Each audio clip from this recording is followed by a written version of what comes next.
আসসালামু আলাইকুম বন্ধুরা, কেমন আছেন আপনারা? আরিফ এগ্রোর নতুন আরেকটি ভিডিওতে আপনাদের সকলকে স্বাগতম। বন্ধুরা, আজকে চলে আসলাম আমাদের খামারের আপডেট দেওয়ার জন্য। তো এরই সাথে দুঃখজনকভাবে কিছু বিষয় আপনাদেরকে শেয়ার করি।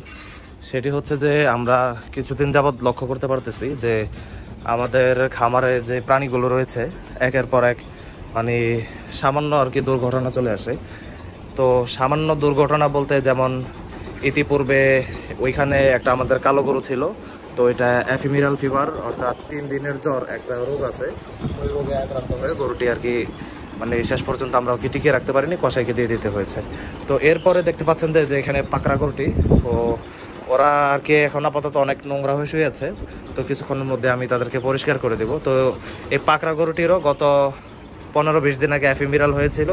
আলহামদুলিল্লাহ ও এখন মোটামুটি সুস্থ হয়ে গিয়েছে। তো এরপরে আর কি দেখতে পাচ্ছেন যে ওই যে কর্নারে যে হলুদ শুয়ে রয়েছে, তো হলুদেরও মানে গতকালকে এসে দেখি যে পশমগুলো অনেকটা ফুলে রয়েছে। তো আমি বুঝতে পারলাম কিছু একটা হয়তো হয়েছে।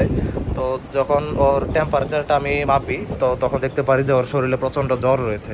তো সাথে সাথে জ্বরের চিকিৎসা দিই, এবং আজকে সকালে দেখতে পারি যে ও সম্পূর্ণ খাওয়া দাওয়া ছেড়ে দিয়েছিল, আর কোনো কিছু আর কি মানে মুভমেন্টটা ঠিক মতো করছিল না আর কি।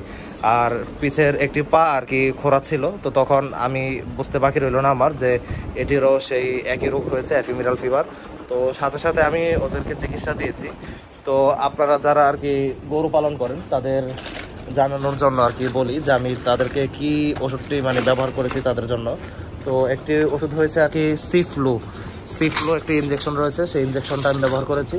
পাশাপাশি এই যে দেখতে পাচ্ছেন যে টাইলোপিসি, এই ওষুধটি নতুন বের হয়েছে।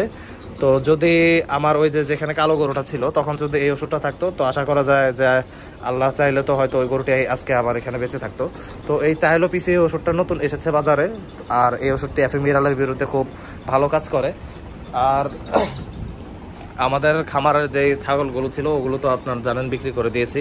এরপরে যে ছোট বাছুর গরুটি এনেছিলাম সেটিও মানে একটি সমস্যা হয়ে গিয়েছিল, যার কারণে ওকেও বিক্রি করে দিতে হয়েছে।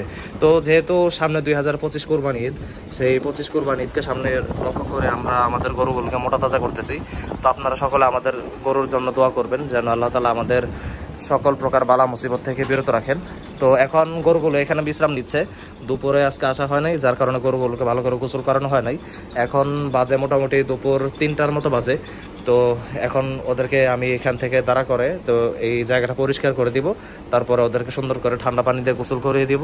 গোসল করিয়ে দিয়ে তারপরে তাদেরকে দানাদার খাওয়াবো, দানাদার খাওয়িয়ে তারপরে তাদেরকে ঘাস দিয়ে তারপরে আমাদের যথারীতি কার্যক্রম শেষ করবো। তো বন্ধুরা, এই ছিল আর কি খামারের আপডেট। তো যেই জন্য আজকে ভিডিওটা করলাম আর কি, তা আপনাদের দোয়া চাওয়ার জন্য যে আল্লাহ তাআলা যেন আমাদের খামারের সকল পশু পাখিগুলোকে সুস্থ রাখে। এই নিয়ে আজকে এই ভিডিওতে শেষ করতেছি। আসসালামু আলাইকুম।